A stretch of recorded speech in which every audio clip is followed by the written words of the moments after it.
인류 역사는 누구도 가지 않았던 곳에 첫 발을 내디딤으로 어두운 역사 속에 생명의 빛을 안겨준 사람들이 많이 있습니다. 예컨대 링컨 대통령과 윌리엄 윌버포스 경우는 미국과 영국의 노예 해방이라는 것을 통해서 인권의 혁명 가운데 자유의 생명의 빛을 던져 주었습니다. 조너스 소크라는 미국의 의학자는 소아마비 바이러스 백신을 개발하였고 제조 방법을 무료로 제공하여서 전 세계 신생아는 누구나가 소아마비 백신을 접종받을 수 있는 생명의 빛을 안겨 주었습니다. 루이 브루에르라는 프랑스 사람은 본인도 어린 시절에 실명하는 아픔을 겪었지만 점차 체계를 개발함으로써 시각 장애자들에게 빛을 안겨 주었습니다. 우리나라의 경우 세종대왕께서 훈민정음이라는 세계적인 문자를 창제하심으로 말미암아 모든 대한민국 사람이라면 한글을 누구나가 읽을 수 있는 그러한 빛을 안겨 주었습니다. 이와 같이 아무도 가지 아니하였던 길, 누구도 감히 열지 못한 문을 열고 새 희망의 빛을 안겨 주었던 사람들을 우리는 인류의 공헌자라고 부르고 있습니다. 그런데 제가 지금까지 소개해드렸던 이와 같은 업적들, 이 모든 것들을 다 합한다고 해도 따라가지 못할 역사상 가장 위대한 인류 공헌의 사건이 있습니다. 그것이 바로 예수님께서 이 땅 가운데 부활하신 사건입니다. 예수 그리스도의 부활은 사망 권세로 끌려가던 인류 역사 속에 생명의 빛을 던져주었던 그런 아름다운 사건이었습니다. 이것으로 말미암아 참된 소망이 시작되었고 영원한 축복의 길이 우리 가운데 열리게 되었습니다. 또한 이것으로 말미암아 죽음과 절망의 장벽이 무너지게 되었고 새 생명의 역사가 시작된 가장 소중한 사건입니다.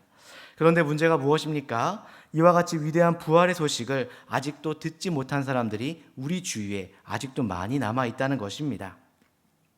마치 무덤이 삶의 종착역인 줄 알고 지금도 무덤을 향해서 달려가는 사람들이 우리 주변에 많이 있습니다. 이와 같은 사람들에게 우리는 이 생명의 소식을 알려야 될 책임이 있는 줄 믿습니다. 아직은 희망이 있다는 사실, 아직은 빛이 남아있다는 사실, 죽음마저도 삼킬 수 없는 부활의 생명이 우리 가운데 있다는 사실을 우리는 분명히 그들에게 알려줘야만 합니다. 이 어둠을 이 세상 가운데 밝히는 것이 여러분과 저의 사명이고 앞으로 교회가 해야 될 우리의 본분인 줄 믿습니다. 그렇다면 우리가 어떤 자가 되어야 하나님께 쓰임받는 인물이 될 수가 있을까요? 오늘 주신 이 본문의 말씀을 통해서 함께 정리해 보고자 합니다. 먼저 1, 2절 말씀을 함께 읽겠습니다. 안식 후 첫날 일찍이 아직 어두울 때에 막달라 마리아가 무덤에 와서 돌이 무덤에 옮겨진 것을 보고 시몬 베드로와 예수께서 사랑하시던 그 다른 제자에게 달려가서 말하되 사람들이 주님을 무덤에서 가져다가 어디에 두었는지 우리가 알지 못하겠다 하니, 여기에 보면 예수님의 부활 현장을 처음으로 찾아갔던 세 사람이 소개되고 있는 것이 나옵니다. 그 중에 제일 첫 번째로 달려갔던 인물이 바로 막달라 마리아였습니다. 막달라 마리아가 그 예수께서 돌아가신 무덤에 가보았더니 돌이 무덤에서 옮겨져 있었습니다. 2, 3톤이나 되는 정말로 큰 바위덩이이기 때문에 혼자의 힘으로는 절대로 움직일 수 없는 그런 바위였습니다. 이와 같이 큰 돌덩이가 무덤에서 옮겨진 것을 보고 막달라 마리아는 의심했습니다. 누군가 금방 예수님의 시신을 훔쳐갔구나 라고 생각을 했습니다. 돌이 옮겨진 것을 보고 그 한 가지만 보고 예수님이 도난당했다라고 그녀는 생각을 했습니다. 그 반면에 이름은 밝히지 않았지만 또 다른 두 명의 제자가 있습니다. 바로 베드로와 요한입니다. 직접 그들도 무덤으로 달려갔습니다. 4절 5절 함께 읽겠습니다.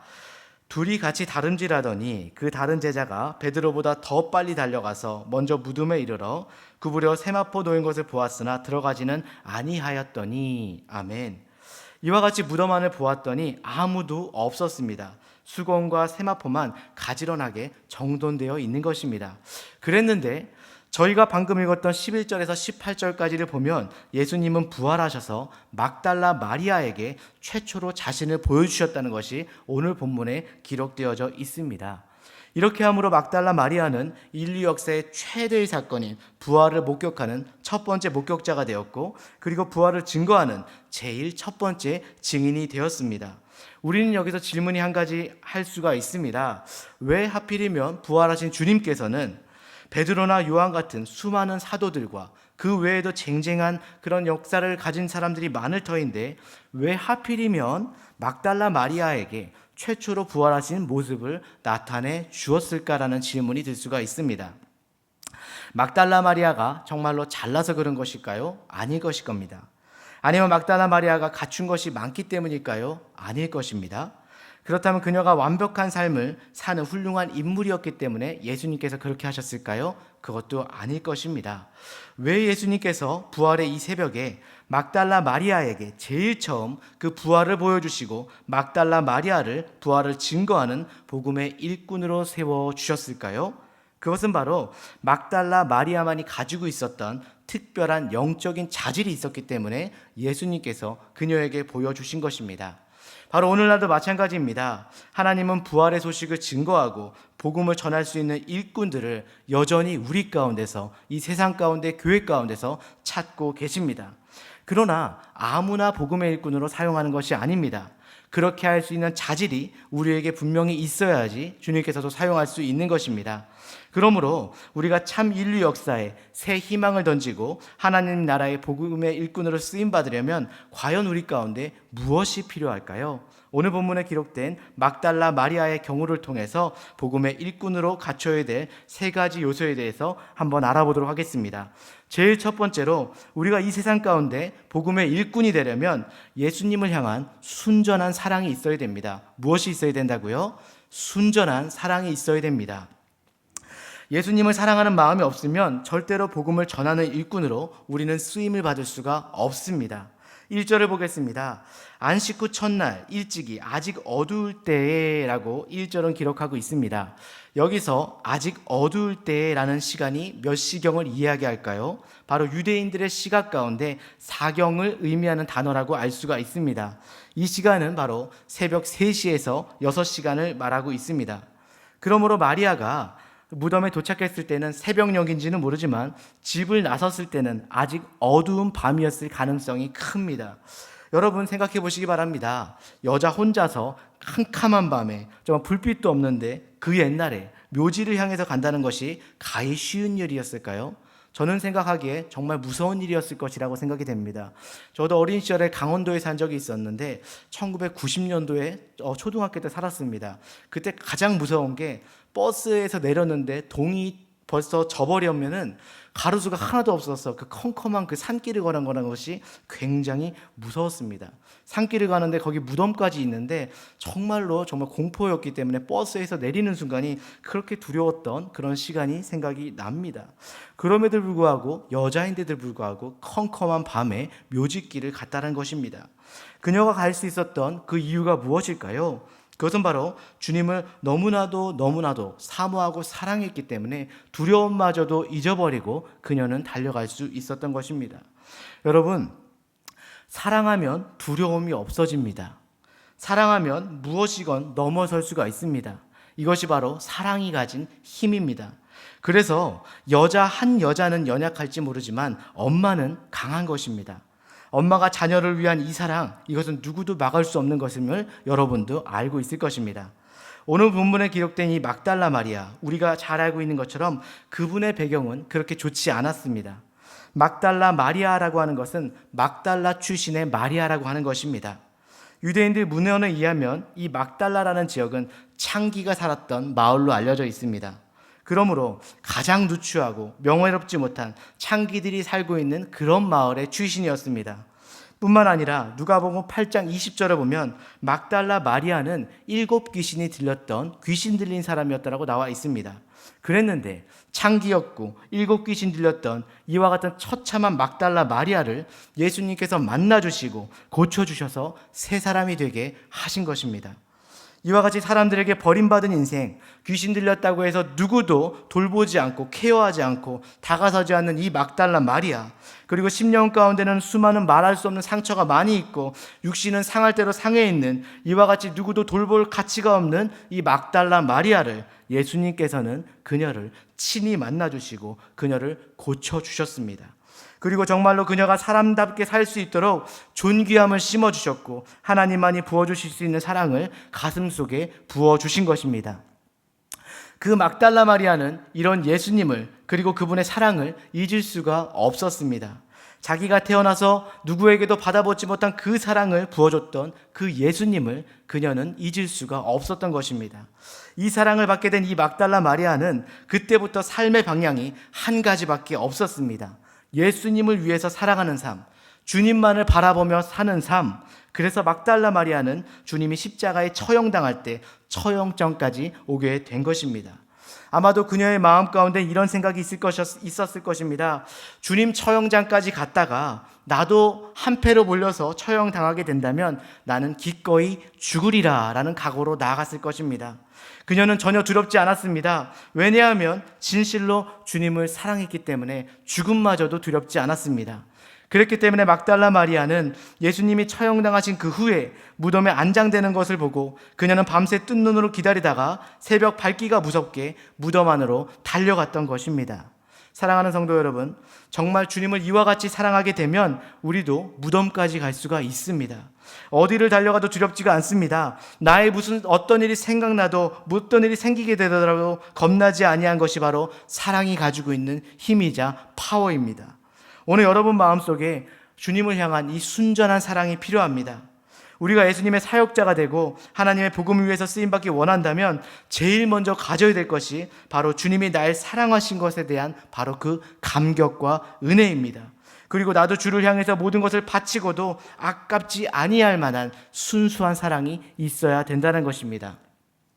가끔 신앙생활을 하다 보면 우리 믿음이 식어지고 모든 열정이 사라지고 우리 삶 자체가 나태해지고 때로는 타성에 젖은 그런 경험을 할 때가 있습니다. 원인이 뭔지 아십니까? 바로 우리 가운데 주님을 향한 사랑이 식었기 때문입니다. 내가 처음 예수를 만났던 그 첫사랑이 식게 되면 모든 것이 나태해지고 힘들어질 수가 있습니다.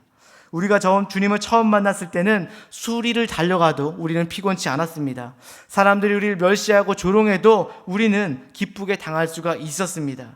오늘 여러분과 저희 마음속에 이 사랑이 회복되어지고 주님을 향한 사랑이 분명해질 때 우리도 주님을 위해서 우리를 드릴 수 있게 되고 복음을 전할 수 있는 일꾼으로, 참된 일꾼으로 쓰임받게 되는 것입니다. 그런 여러분들 되시길 주님의 이름으로 축원합니다. 두 번째로 우리가 이 세상 가운데 복음의 일꾼이 되려면 부활하신 예수님을 경험해야만 합니다. 어떤 예수님을 경험해야 된다고요? 부활하신 예수님을 경험해야만 합니다. 한마디로 하나님을 경험하고 그 예수님을 만나야만 된다는 것입니다. 주를 향한 사랑도 필요하지만 부활하신 예수님을 만난 체험이 없다면 우리는 절대 그 복음을 전할 수가 없습니다. 10절에서 11절 말씀 한번 같이 읽겠습니다. 시작. 이에 두 제자가 자기들 집으로 돌아가니라. 마리아는 무덤 밖에서 서서 울고 있더니 울면서 굽으려 무덤 안을 들여다보니.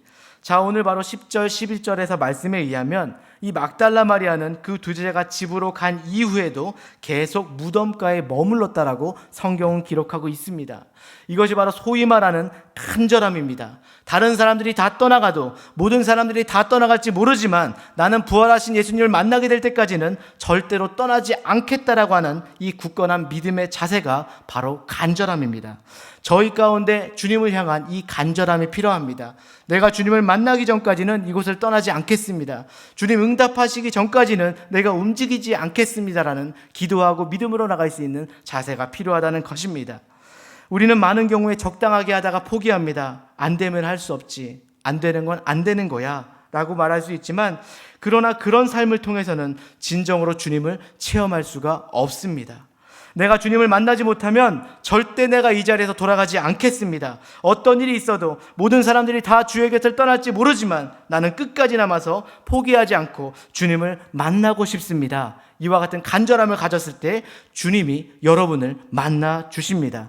예레미야 29장 12절에서 13절을 보면 이렇게 나와 있습니다. 너희가 내게 부르짖으며 내게 와서 기도하면 내가 너희들의 기도를 들을 것이요 너희가 온 마음으로 나를 구하면 나를 찾을 것이요 그때 나를 만나리라 라고 주님께서 말씀하셨습니다. 정말 우리가 간절한 마음으로 주님께 나가서 주님께 온 마음을 다해서 간절함으로 열정적으로 구하게 된다면 그때 하나님께서 여러분들을 만나 주십니다. 그리고 13절에 오늘 보니까 흰옷 입은 두 천사가 나타납니다. 그리고 14절에 보니까 뒤돌아보니까 부활하신 예수님이 그곳에 마리아를 위해서 서 계셨습니다. 예수님은 바로 거기 오신 목적이 이 마리아를 만나기 위해서 그 뒤에 서 계셨던 것입니다. 그러나 막달라 마리아는 뒤에 계신 주님을 보면서도 알아보지 못했습니다. 동산지기인 줄 알았다라고 성경은 기록하고 있습니다. 왜 그랬을까요? 부활하신 예수님은 영광된 부활체의 몸을 입고 오셨기 때문에 처음에는 알아보지 못했던 것입니다. 그렇게 너무나 영광스럽고 영화롭게 다시 사신 예수님을 보면서도 그분을 알아보지 못했었는데 16절에 보니까 이렇게 나와 있습니다. 예수께서 마리아야 하시거늘 마리아가 돌이켜라고 나와 있습니다. 드디어 예수께서 입을 열어 마리아의 이름을 불러주셨습니다. 마리아야 라고 불러주시는 그 순간, 자기의 이름을 불러주는 그 순간 크게 놀라며 마리아의 귀가 열리고 마음이 열려지면서 자기 앞에 서신 분이 바로 부활하신 예수님이란 것을 그녀가 깨닫게 되었습니다. 이것이 바로 부활의 주님을 체험하게 된 과정입니다. 여러분과 제가 정말 간절함으로 주님을 만나기를 소원한다면 반드시 주님께서 만나 주실 것입니다. 간절히 바라고 원하고 기도하고 주님 앞에 나오게 된다면 주님께서 분명히 여러분 가운데 만나 주실 것입니다. 여러분의 마음을 열고 정말 그 예수님이 나를 위해서 이 세상에 오셨고 나를 위해서 죽으시고 부활하신 바로 그가 주님이라시는 사실을 깨닫고 내가 그분을 마음에 받아들이는 그 순간 예수님이 여러분 가운데 진정으로 보이기 시작합니다. 그리고 그분을 알게 되기 시작할 것입니다. 그러므로 여러분과 제가 이와 같이 살아계신 예수님을 나의 가슴을 열고 만나게 되고 체험하게 되었을 때 그때 부활의 능력이 여러분의 소유가 되고 복음의 사람들로 쓰임받게 되는 것입니다. 그런 예수님을 체험하시는 여러분들 되시길 주님의 이름으로 축원합니다. 마지막 세 번째로 우리가 이 세상 가운데 복음의 일꾼으로 쓰임받으려면 복음의 사명을 소유해야 됩니다. 어떤 사명을 소유해야 된다고요? 복음의 사명을 소유해야만 하는 것입니다. 참으로 우리가 그 부활하신 주님을 만났다면 우리가 주님을 증거해야 될 그 사명을 바로 가질 때 복음의 일꾼으로서 우리가 쓰임받을 수 있습니다. 17절 보겠습니다. 예수께서 이르시되 나를 붙들지 말라 내가 아직 아버지께로 올라가지 아니하였노라 라고 말씀하고 있습니다. 여기서 예수님께서 왜 마리아로 하여금 붙들지 말라라고 이야기하셨을까요? 아마도 마리아는 주님을 보는 순간 너무도 반가워서 주님 하고 주님의 발을 붙잡았을 것입니다. 그런데 주님께서 말씀하시기를 마리아야 아직은 붙들면 안 된다. 내가 아직 아버지께로 올라가지 않았다라고 말씀하고 있습니다.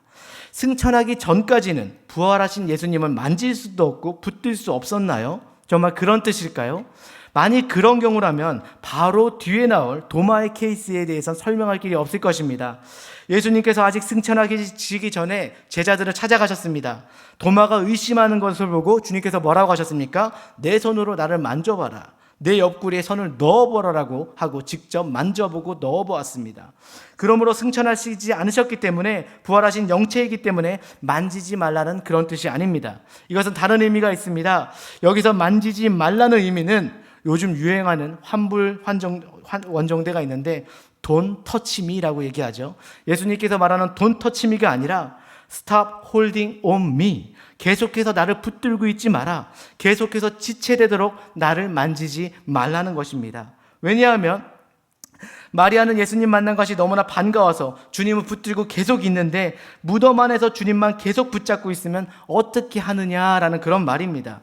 이 예수님을 만났다면, 부활하신 예수님을 만났다면 증거를 해야 되는데 전하러 내려가지 않고 주님 만난 감격이 너무나 기뻐서 발만 붙잡고 무덤 안에 계속 있게 된다면 정말 하나님이 원하시는 사역은 이뤄낼 수가 없기 때문입니다. 그러므로 계속해서 붙잡고 있지만 말고 이제 승천해서 올라갈 시간이 얼마 남지 않았다. 그 전에 이 사실을 증거해야 된다. 그러므로 그들에게 가서 먼저 내가 이 사실을 전해라 라는 그런 의미로 말하고 있는 것입니다. 우리가 예수님을 만나면 참 행복합니다. 참 좋습니다. 주님 예배하면 감격스럽고 아름다운 시간을 가질 수 있습니다. 그러나 예수님이 좋다고 해서 무덤 안에서만 주님 발만 붙잡고 평생을 살아가게 된다면 부활의 소식은 결코 증거될 수가 없습니다. 그러므로 우리가 아무리 좋고 행복하고 그것이 아름다워도 계속 부활의 기쁨만 워십만 하고 살지 말고 이제는 붙들고 있었던 그 손을 놓고 무덤 가운데서 나와야만 하는 것입니다. 그리고 이 부활의 아름다운 소식을 무덤 가운데서 나와서 전해야만 하는 것입니다. 이것이 바로 우리 믿는 자들에게 주어진 사명인 것입니다. 하나님의 교회가 정말 교회다워지려면 복음의 사명을 온전히 감당해야만 하는 것입니다. 예배와 성도의 교제 좋습니다. 아주 행복합니다. 모여서 교제하는 것, 먹고 마시고 교제하고 축복하는 것으로 끝나게 된다면 하나님께서 우리를 부르신 목적은 절대로 이루어질 수가 없습니다. 나아가야 되는 것입니다. 정말 예수님의 복음을 증거하기 위해서, 이 부활의 소식을 증거하기 위해서 땅끝을 향해서 나가고 만나고 전하고 해야 되는 것입니다. 그때에 우리 때문에 어두웠던 이 땅이 밝아지게 되고 예수님을 몰랐던 우리 가족들이 예수님을 알게 되고 그 사탄의 억압 아래 눌렸던 사람들이 자유함을 얻게 되는 것을 믿으시기 바랍니다. 몇 년 전 천국으로 부름받으신 황수관 박사님에 대한 이야기입니다. 황수관 박사님은 신실한 그리스도인으로서 신바람 건강법으로 이 전 세계를 다니면서 복음을 전하셨던 분이었습니다. 고 황수관 박사님이 대구에 있을 때 이야기입니다.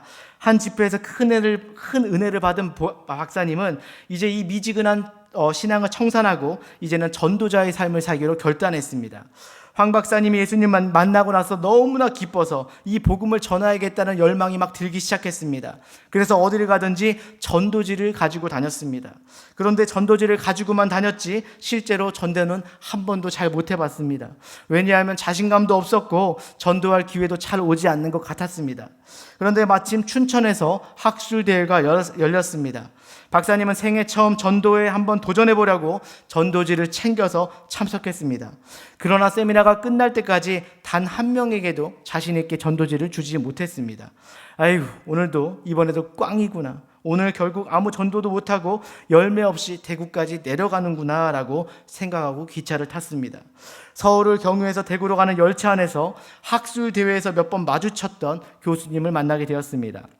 박사님은 그의 곁에 가서 용기를 내고 전도지를 건넸습니다. 저는 교회에 다니고 있는데 집사인데 복된 소식을 한번 전하고 싶습니다 라고 그런 말을 하였습니다. 그렇게 전하면서도 왠지 마음속에 그가 거절할까봐 화낼까봐 박사님은 마음이 조마조마했습니다. 여러분들도 가가호호 신방 다녀보시고 전도지를 내밀어 보신 분이라면 기억하실 것입니다. 전도지를 내밀었는데 버럭하고 화내는 사람이 있으면 어찌나 무안하고 힘이 빠지든지 그 다음에 전도지를 내밀 용기가 나지 않습니다. 그랬더니 이 전도지를 받아들였던 이 교수님이 가타부타 아무런 말이 없습니다. 전도지를 받았으면 믿겠다든지 안 믿겠다든지 이해했다든지 그런 말이 있어야 되는데 아무런 말이 없는 것입니다. 이윽고 가만히 침묵을 지키다가 그 상대편 교수님이 말을 열었습니다. 사실은 저도 예수님을 믿는 사람입니다. 그리고 교회의 집사입니다. 이렇게 했는데 생각하니까 그랬습니다. 아니, 믿는 자에게 전해야 돼, 믿지 않는 자에게 전해야 되는데 믿는 자에게 전했구나. 오늘도 꽝이구나 라고 생각을 했습니다. 그러나 이 교수님이 이어서 말씀하시길 저도 예수님 때문에 사랑받고 은혜받고 여기까지 온 사람인데 오랫동안 신앙생활하면서 집사로 부름받고 대학 교수로서 강단에 있으면서도 한 번도 전도지 한 장 제대로 나눠준 적이 없고 주변 사람에게 예수님을 소개한 적이 없는데 어떻게 황수관 박사님께서는 이와 같이 기차를 타고 가면서도 전도지를 나눠줄 수가 있습니까? 제 자신이 참으로 부끄럽고 면목이 없습니다 라고 이야기를 했습니다. 사실은 황수관 박사님도 지금까지 못하다가 처음 한 것인데 이분이 그렇게 늘 하는 사람인 줄 알고 칭찬했던 것입니다. 이렇게 말을 트기 시작한 두 사람은 서로 하나님께 받은 은혜를 나누면서 서울역에 도착했습니다. 그러면서 이분이 헤어지면서 이와 같은 부탁을 했습니다. 제가 대화를 나눠보니 교수님은 하나님께서 앞으로 크게 쓰실 분 같습니다. 황 박사님 명함 한 장만 주실 수 있겠습니까? 라고 하고 명함을 건네받고 헤어졌습니다. 그래서 한참의 시간이 흘렀는데 어느 날 그 교수님으로부터 연락이 온 것입니다. 혹시 연세대 세브란스 병원으로부터 와서 교수 생활을 할 수 있는 용의가 없으신지요?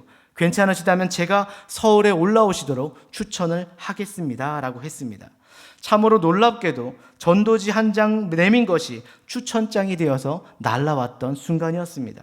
그리고 얼마 후 정말 연세대학교에서 이력서를 넣으라는 연락이 왔고 황수관 박사님은 이력서를 넣고 면접을 보고 연세대 교수로 임용이 되었습니다. 명함1장을 받고 교수로 초청이 된 것입니다. 그러면서 황수관 박사님 이렇게 말씀했습니다. 전도지 1장으로 연세대 교수가 된 것은 그런 축복을 받게 되었을 때 저는 이 말씀을 떠올렸습니다. 먼저 그의 나라와 그의 의를 구하라. 그리하면 이 모든 것을 너희에게 더하시리라. 그 후에 이야기는 여러분들이 더 잘 아실 것입니다. 황수관 박사님, 이분이 얼마나 하나님께 쓰임을 받았는지 방송에 출연하고 TV 프로그램에 나가고 수많은 세미나와 집회를 개최하고 그러면서 황수관 박사님이 내린 고백이 있습니다. 전도지 1장이 최고의 저의 이력서가 되었습니다.